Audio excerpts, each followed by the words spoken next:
When everything falls apart, when disaster strikes seemingly out of nowhere, it rarely feels like a random accident. It feels personal.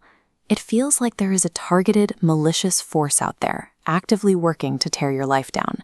For most of human history, people believed exactly that.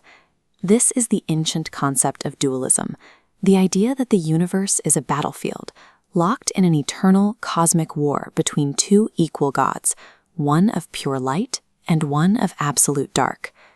Believing in a literal dark force offers a strange comfort when you're in pain, because it gives you an enemy to blame. But it also traps you. If the universe is ruled by equal opposing forces, humanity is forever stuck in the crossfire, perpetual victims of a darkness we can never truly defeat. In the 11th century, a Persian philosopher named Naser Khosrow looked at this cosmic war and saw a massive logical flaw. In his text, Khwan al-Akhwan, he set out to dismantle it completely. Khosrow was living in a world dominated by dualistic belief systems. Groups like the Manichaeans and the Magi worshipped separate creators, Yazdan, the god of good, and Ahriman, the god of evil, who they believed were locked in a struggle since the beginning of time. Khosrow argued this makes no sense. His first premise is simple. If there is a single ultimate creator representing absolute truth and good, it is logically impossible for that same entity to design and originate a rival evil force. Pure light doesn't create darkness. He then pointed out a second, deeper flaw. The dualists claimed that eventually the god of good would destroy the god of evil.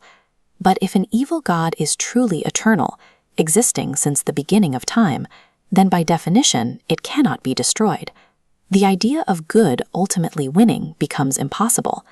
To solve this trap, Khosrow made a radical ontological shift.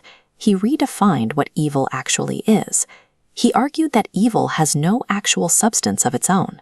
We only use the word bad when comparing something to a better ideal. Evil is strictly the state of falling short of the rank of good. Think about how that reorients our understanding of reality. Evil is not an independent monster lurking in the corner of the room. It is quite literally nothing. It is merely the absence of light. Khosrow's rigorous logic laid the groundwork, but he wasn't the only one to realize this. A couple of centuries later, the great mystic Jalal al-Din Rumi translated this exact philosophical breakthrough into poetry in his masterwork, the Mathnawi. Rumi used the metaphor of a shadow. A shadow looks real, it has a shape, and it can cover you in darkness. But a shadow is not a physical object.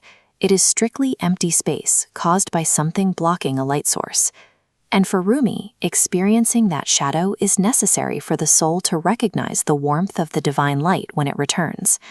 This realization wasn't confined to the Islamic world. Thousands of miles away, Western classical theology reached the exact same conclusion.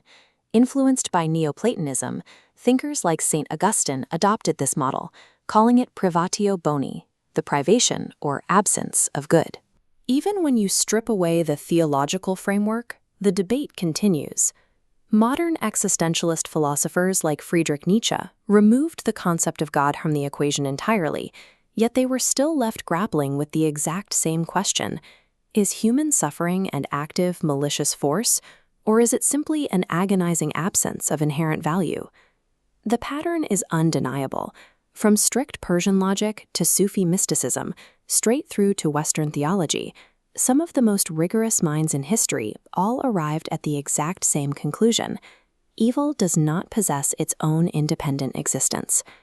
If you're finding these historical insights valuable, take a second to hit the like button, subscribe to the channel, and drop a comment below letting us know which philosophical concept we should break down next. Now, if we look further east, we find a different approach to managing this anxiety of cosmic warfare. East Asian philosophy, specifically Taoism, offers a parallel but distinct solution. Instead of defining darkness purely as a lack of light, the Taoist concept of yin and yang views both elements as essential. They are not enemies fighting for dominance. They are interlocking forces forming a singular, harmonious whole known as the Tao.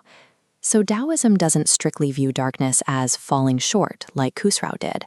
However, it agrees completely with his core premise. It firmly rejects the existence of a malicious, independent god of evil trying to destroy the universe.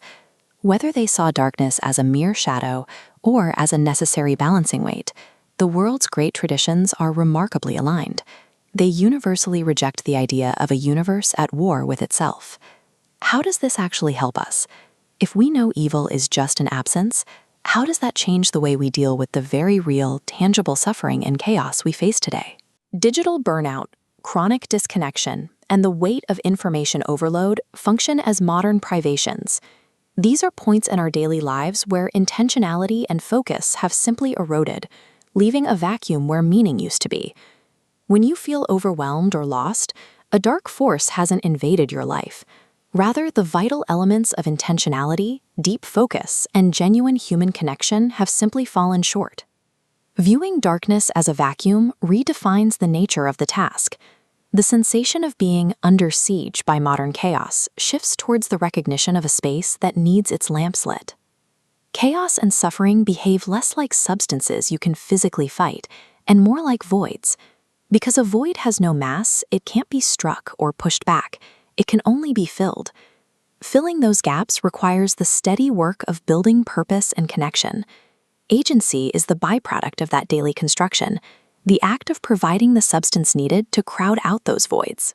Take a look at the chaos around you. What are the monsters you spend your energy fighting that might actually just be shadows? And more importantly, what kind of light will you build to finally reveal them as empty air?